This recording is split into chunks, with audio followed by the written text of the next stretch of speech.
Sale pues, nosotros somos los plebes de la radio. Y esto que hizo más o menos así la carta número 3. Y échenle plebes.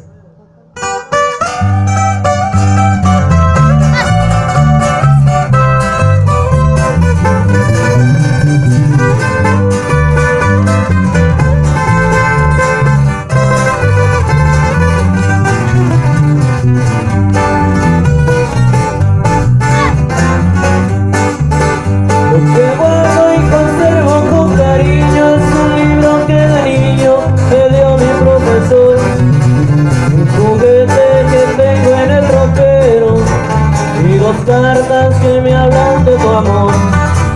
La primera me dice que me quieres, que si mi amor te mueres, que me amas con pasión. La segunda me pides que te espere, porque mío solo es tu corazón. Y la carta número 3 yo la espero como lo ves, pues yo sé que no la mandarás. Tu recuerdo me hace soñar y luego me hace despertar, y que seas feliz donde estés.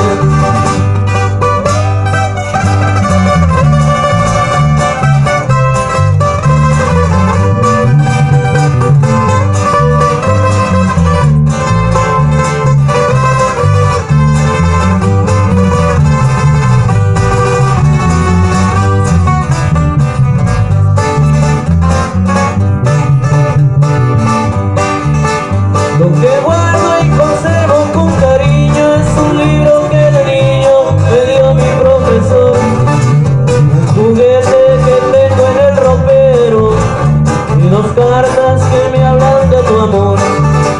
La primera me dices que me quieres, que si mi amor te mueres, que me amas con pasión.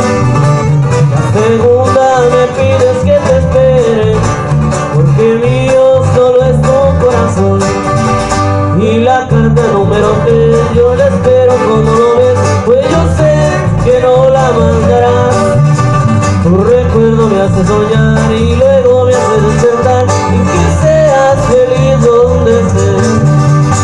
Ahí quedamos, claro que sí, los plebes de la radio, la carta número 3. Sigo avanzando.